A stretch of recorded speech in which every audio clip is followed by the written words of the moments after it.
Blog Talk Radio. Welcome, world. Welcome once again to Tuesday Talk with Key West Lou. I am your host, Louis Patron. Well, another crazy week. Everything up in the air, nothing settled. I'm not quite sure what's happening. We had the Mueller report come out. I thought that was going to resolve a lot of things. It didn't. It's just there's more confusion up in the air, et cetera, in that regard. Everything's crazy. We got a little bit of a show tonight, quite a bit, so I'm going to get started right away. We're going to be going to Mar-a-Lago. We're going to go to New Mexico, Washington, D.C., Venezuela, Iran, China, Russia, Sri Lanka, and England. I want to start tonight at Mar-a-Lago. I mean, I want to say something terrible. Some of you are going to hate me. But two fat asses spent the Easter weekend together at Mar-a-Lago. Donald Trump, he's fat. I'm talking about his physical presence. There was a time up until last year where I was as big as him. Donald Trump and Rush Limbaugh. Rush Limbaugh and Donald Trump got together. They're both big men, and you can interpret big in any fashion you like. They spent the weekend together. They played golf. There were pictures on the internet of the two of them standing together for their golf pose with their drivers in their hands, et cetera, et cetera. All I can say is both of them need to go on a diet. Now, I want to talk about New Mexico, the border of New Mexico and Mexico. It was only yesterday I wrote about this. I did it in my blog yesterday morning. Then things broke the way they should have earlier yesterday afternoon. Last week, all of a sudden, there shows up on the New Mexico side of the Mexico border a vigilante group. They were dressed like Border Patrol. They were dressed like military people. They were in uniform. They had guns. The name of this organization was the United Continental Patriots. The United Continental Patriots. What an impressive name. They are a white nationalist group. White nationalists, okay? They're not good people. They're white nationalists. And they were down there, and they were taking over how the immigrants were being handled. And they go up to the immigrants, and they'd say, we're working with the Border Patrol, or we're the Border Patrol. And then they did whatever they wanted with them. They didn't kill them or anything like that. But they were taking them under their control, and whatever they did, I don't know, because they're only there a few days with them. But it did not seem right to me that a group like this could play soldiers or military people or cops with these people. They're not for real. They're not legitimate. They're not supposed to be there, but they were doing it. And they got away with it for 5 or 6 days, and I began to wonder, can it be that this is with the blessing of Trump or this is with the blessing of some Republican group? I can't believe you just can take a vigilante group, because that's what they were, and put them down there to control things. What they were actually were volunteers, okay? And we're trying to help the government, our government, patrol the area. Well, somebody got wind of it. If I got wind of it, everybody had to get wind of it. It was out there. And it was announced yesterday afternoon that the leader of this group, and I don't have his name here, he was arrested for the conduct of his group there. What's going to happen, I don't know. Something's got to happen to this guy and his people. Somebody's got to go to jail or be convicted of something. You can't play cops part of cops and robbers in this country unless you are so constituted. And the United Continental Patriots were not so constituted. Which brings me to impeachment. Impeachment. What a disaster this impeachment thing is becoming. First of all, when we talk about a duck, if it looks like a duck, it walks like a duck, it talks like a duck, it has to be a duck. Well, if it feels like impeachment, it looks like impeachment, and it acts like impeachment, it should be impeachment. But we ain't getting to impeachment yet. I've got to tell you something. I am extremely upset with the Mueller report. I feel he did not go as far as he should have. I anticipated that he was going to do a hell of a job, and at the end, he would be in a position to make sure that appropriate charges were brought in the appropriate places, which would lead to impeachment. Well, it didn't work out that way. Mueller put the show together. He says, "Oh no." He says, "There's no collusion, but there is obstruction, big time obstruction." And instead of taking certain steps himself or through his own authority, he in effect set out a plan by which steps Congress should take to work into an impeachment charge. Well, this thing's going to take forever. It's already 2 years. Mueller comes out with his report. If you want to read it this way, it frees Trump of any wrongdoing. And he's been on TV, Rudy Giuliani, all his people around there, and they're saying, look, no collusion, couldn't find enough for obstruction, couldn't say either way. I'm innocent. I did nothing wrong. And that's what he's saying, and they're all saying. Trump and all his followers are saying. And I don't like it because that's not accurate. But Mueller did not do the job properly. So where the hell are we now? And I want to say it that way. I'm getting excited. I am upset. You have no idea. Now Congress, a Democratic House of Representatives. It's the House of Representatives that has the authority to bring impeachment. The Senate will have to then try the case as a jury and determine if there's guilt or innocence. Well, the Democrats don't want to do it. They're afraid. I've got to say it this way. If you recall, when Clinton was impeached, Congress impeached him, but yet the Senate failed to find him guilty. And they are so afraid, I believe, the Democrats in the House of Representatives are so afraid, if they do it, they impeach him, and he's not convicted, and he might not be convicted by the Senate because the Senate has, a 7-vote plurality in the Senate. It's going to be difficult to have a conviction of guilt in the Senate for impeachment, that the people are going to say you shouldn't have done this, et cetera, et cetera. And what happened in the Clinton situation, we got reelected. When he should have gone down the tubes, he got reelected, and they're afraid the same thing will happen to him. So they're saying, oh, no, we've got to wait till we have all the proof. Well, all the proof means questioning a lot of the people that Mueller has already questioned, okay? Now, this is going to take time. Watch the dates for everything. They're going to have this one as a witness in 2 weeks, this one in 4 weeks, this one in 5 weeks. Some of those will be adjourned.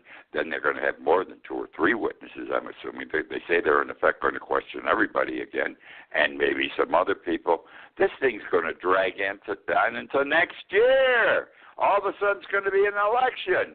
Nobody's going to have a vote for impeachment. They're doing it wrong. I think the American people want to know if what was said in Mueller's report, it's over 400 pages, is sufficient. And if it is, then the president should at least be charged with impeachment and let the thing play itself out. The House is afraid to do it. Maybe they're right and I'm wrong. What the hell do I know about these things? It just does not seem the right way to do it, in my opinion. Now, what else here about impeachment? Well, there's another thing. What's going to happen now is we're going to be in there and we're going to have our congressional committees investigating this thing as swiftly as they can. And we're going to lose track of what we should be talking about also. We're not going to be preparing legislation for Medicare for all, get rid of the school loan situation, deal with climate change, equal pay for women. These are other items that are important also. This impeachment thing, this getting rid of Trump thing is important because the man is not mentally competent to be president. I also think he's an imposter of sorts. He's dishonest. But we're not going to have the balance in Congress that we should in what they're doing with their committees, and this thing could end up a big mess. I hope not, but I see it going that way. Which now brings me to Washington in general. When I say Washington, I mean our government. I mean Donald Trump and his people. Washington, Trump is looking for a fight. a fight not with the Democrats. I'm talking about a fight with some other nations. A war, a shooting war, a bombing war, a killing war, the United States versus somebody else. And when you're looking at this, you have to take into account Pompeo, who's our Secretary of State, and John Bolton. These two guys are warmongers. They are demented, and it's a proper label. I give it to Trump, too, for certain reasons, because these guys love war. They want war. I don't care that Pompeo graduated first in his class from West Point. I don't care that he was an honor graduate from Harvard Law. I don't care he was in the Senate for, 10 years, the House of Representatives for 10 years. This guy's nuts. He wants war, and so does Bolton.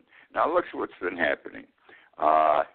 Just this past week, Kim Jong said, something's wrong with Pompeo. He comes over here. He's been over there this week. He may still be there. He's talking with us. We have to denuclearize. Why the hell are we going to denuclearize? All right? You've got atomic bombs in the United States. You've got nuclear weapons. Many countries have it. Russia has them. China has them. Pakistan, India has them. Great Britain has them. Why can't we have them? You know, why should you have them and we don't? We don't have as many as you. I think North Korea has 5. We have many, many, many more. But it only takes one to cause a war, you know. But he says, we're not going to denuclearize. We'd be crazy. I believe that Pompeo and Bolton should be talking with Kim Jong about containing what he has. In other words, don't make any more, which was part of their talk. Now it's gone, though, get rid of them completely, whatever you have, and let's not use them, and let's check each other out. You can come and see how many we have. We're not going to get rid of ours. We're going to keep more, and we'll come and see what you've got. Let's contain, but they're not going that way. So we have a problem with the crazy guy who doesn't sound crazy all the time, Kim Jong in North Korea. Venezuela, my God, Venezuela. We're going to invade Venezuela. Don't you remember? It was 2 weeks ago. Trump said, humanitarian crisis in Venezuela. We are going to invade. I'm considering invading Venezuela. He sent 35 or 4,500 troops to the Colombian border with Venezuela. They're still sitting there. He sent F-35s down. That's our super-duper sleuth plane. And all of a sudden, have you heard him say anything about going into Venezuela now? In the meantime, by the way, understand that Russia sent several bombers in with soldiers because Putin and Maduro are friends. We're not. We're friends with Maduro. And China is backing Russia. And Russia said, stay the hell out of here, United States. See, Venezuela has the largest supply reserves of oil in the world. We want that oil. Russia wants that oil. China wants that oil. China and Russia are in bed together. We're standing alone. We have to go to war over oil. Russia won't let it happen. Now we're in a war with Russia. Both of us have a lot of nuclear weapons. This is terrific. But what's happened is this. Venezuela, you know, you think that they're not feeding their people, but they got some great military equipment, as it turns out. They have, it's called the S-200 and the S-300. It's a radar system and also shoots missiles at the same time at incoming planes. And it was either developed and sold to them by Russia or China or both. Turns out our F-35s, just last October, Trump said, great airplane, stealth. And why is it so great? No one could see it when it flies in over your country. It's invisible. I don't know how, but it's invisible. You can't see it. Well, turns out that the F-35 is not as great as it was supposed to be because this S-300 and this S-200 radar system can spot them right away, okay? Maybe they can't see them, but they can spot them on the radar. You can't see them with your eyes, but they can spot them on their radar. And the missile system that accompanies it, and here I have to lay it out to you this way. We have to send military troops in. You can't win any battle there without ground troops. You have to protect your ground troops with airplanes. Our airplanes can't get around the S-200 and 300 systems. They will be seen. And from what I have read and what I have spoken about in the past and from everything I can read, this S-200 and S-300 system is 85 to 90% effective in knocking down all the planes in the sky of the United States. Do you hear me? 85 to 90% of our planes would be shot down as they come over. So we're not going to go in there. We don't even have the equipment to go in there that's effective right now. And this is our newest super duper hot plane. Then you got Iran. These guys want to go to war with Iran. Everything was fine. Obama made the deal. Here's how we're going to handle things. And things were working all right. Trump came in and said, I don't like the deal. It screws the United States. And now we're on the verge of war with Iran. He wants war with Iran. Iran has big oil supplies. You've got to follow the money. It's true in everything that happens in this world. Follow the money. Oil is money. Iran has oil. Additionally, Israel hates Iran because they're afraid Iran's going to knock them on their ass. And we're big friends with Israel, so another reason why we want to go to war with Iran. Then there's Russia. Putin's supposed to be Trump's friend. I'm laughing as I say this. From the day he was elected, Putin's my friend. All of a sudden, guess what they came up with this week? We have a terrorist list. Countries that we don't do business with, we sanction in every way possible, et cetera, et cetera. And guess what Pompeo said in Bolton? We want to put, and we are going to put Russia on the terrorist list. Can you imagine? We're going to have Russia on the terrorist list, who they're not our friends. They are our enemies, but they're not our enemies. And we've gotten along since World War II. One way or another, we got along. Now we're pushing each other, and we may go to war. Absolutely ridiculous. We're losing, my friends, we're losing ground against these countries. We're losing ground in the world. And all I can say is, wake up, America, because we are getting deeper and deeper in trouble. Now, I'm going to stay with Venezuela a little bit. I've been talking about, I discovered Madura 5 years ago, and I got into this guy.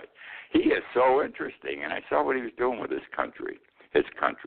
3 years ago, on August 18, 2016, I wrote an article for Conch Life here in Key West. Conch Life's a weekly newspaper, pretty lengthy, about what was happening with Venezuela. And I'm going to go through it tonight and read certain excerpts from it, because you have to understand, it's only now that Trump sees them as a humanitarian crisis. Hell, they've been a humanitarian crisis for 5 years, for 3 years definitely. I titled the article, Mommy, I'm Hungry. Mommy, I'm Hungry. Very apropos, fits. Here's the way it goes. Venezuela, one of the richest countries at one time, the largest oil reserves in the world. By the mid-2000s, everyone was eating. Average consumption by the people of Venezuela was 2,790 calories a day, thanks to Hugo Chavez, president of Venezuela from 1999 to 2013. Chavez was a socialist among socialists, 100% pure socialist. He wanted everything for the people paid for by the government, with the people making minimal contribution along the way to pay for things. Depend on the government, will take care of you. Oil was big. Chavez was smarter than the oil companies. He nationalized the oil companies that were down there doing business with Venezuela, like the Sinocos or wherever they were, took them over. All these foreign companies, with the stroke of a pen, thereby making those oil companies belong to Venezuela, and all the profits then went to the Venezuelan people. Chavez's goal was to expand access to food, housing, healthcare, and education. He initially succeeded in all areas. Eventually, however, Chavez's extreme socialism began to falter. A society, and we're going to learn this, we're learning it now in this country, and we may be learning it even further depending on who we elect as president. Next, a society cannot be the end-all to all, especially when few contribute in any significant degree to their own support. Oil revenues fell. The high oil profits of 2003 to 2007 became a thing of the past. It was oil profits that sustained Chavez's socialistic society. Food, a perfect example. Chavez fed everyone till the ceiling caved in. Literally, everyone got fat. Most of the food was not grown in Venezuela by Venezuelan farmers. Why have them work for it? They didn't have to work. They had the money to buy it. It was imported. The oil profits were more than sufficient to pay the cost. When things started getting bad, Chavez got sick. I think he had cancer or something like that.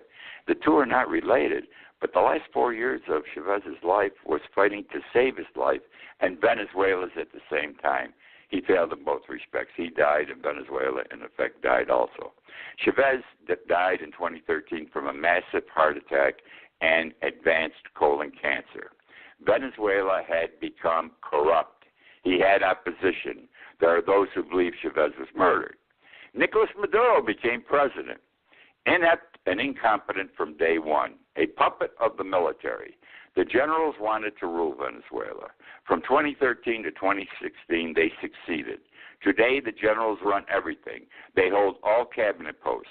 They hold Maduro in their hands. He dances to their tune.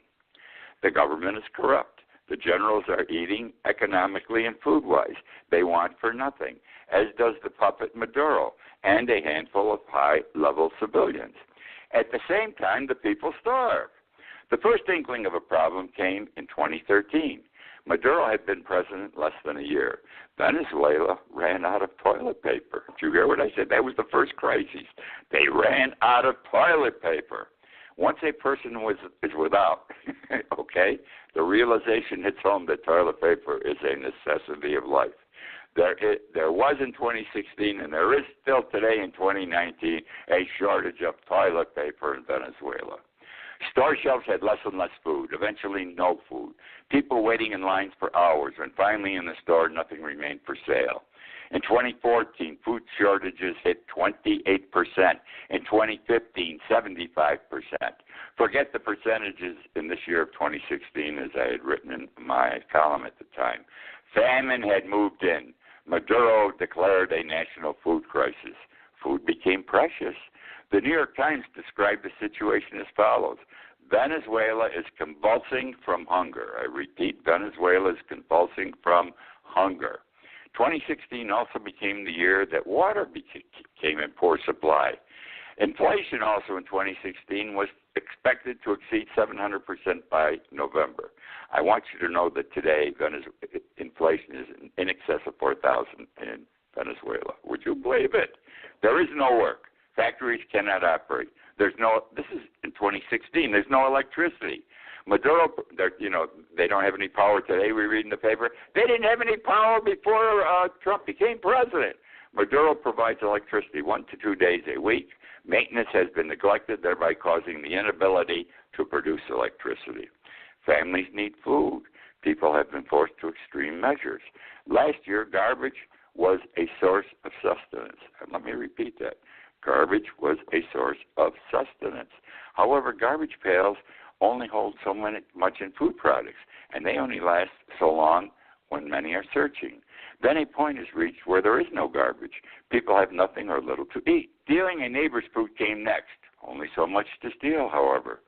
And then that year of 2016 evidenced just how bad things had become. Home pets, generally cats and dogs, were killed and eaten by families. If a family could not kill such a loved one or could not afford to feed the pet was dropped off on a highway. There are others not fond of the pet would pick it up and take the pet home for dinner. Pets are no longer in supply. Next were the zoos. In the last 30 days, when I wrote this article in 2016, first chickens, rabbits, and the like were stolen and eaten, then larger zoo animals. Very recently, again 2016, a Caracas zoo was broken into in the middle of the night. A black stallion was one of the zoo's featured animals. When zoo staff arrived in the morning, all that was left of the horse were its head and ribs. What next? Hunger goes on. At the same time, the food supply dwindles even further. Cadavers? I don't know. They could. They haven't even yet in 2019 started eating bodies, but you don't know. To appreciate Mommy, I'm Hungry, the title of this article, to appreciate Mommy, I'm Hungry, consider the following. Families only eat every second day. This is in 2016. Families were only eating every other day, every second day, some every third. Only one meal, children included. Children are malnourished. They faint in class. Some die. Their body's nothing but skin and bones. The outlines of ribs visible. Hands swollen. Skin stuck to bones. Belly swollen. Mothers try to make babies sleep till noon to avoid a breakfast of non-existent milk and food. Whatever is available to eat is fried, with flour, empty calories, unhealthy. Nevertheless, adults and children develop bellies. The battle of the bulge. Not a healthy fat, if there is one. People eat what they can find. What they find is not healthy. There is a black market. Except for the generals and a handful of people, the others are poor. They cannot afford black market prices. Meat? What meat?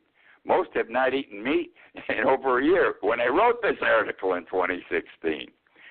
On rare occasions, food is available. The cost for a family of 5 for bare necessities for a month, bare necessities food-wise for a month, is $226. The problem is few people are working. There is no work. $226 is a lot of money. Think about it for a moment, especially in a society where the average monthly salary of one working is $15 a month. Medicines in hospitals are the same, not enough of anything. Diseases such as malaria and mange have returned. These diseases were eradicated years ago. Neither inoculations nor medicines exist. People are once again vulnerable. Dengue fever is a problem. The disease was controlled with medication. No medications means dengue is likely to be a death sentence.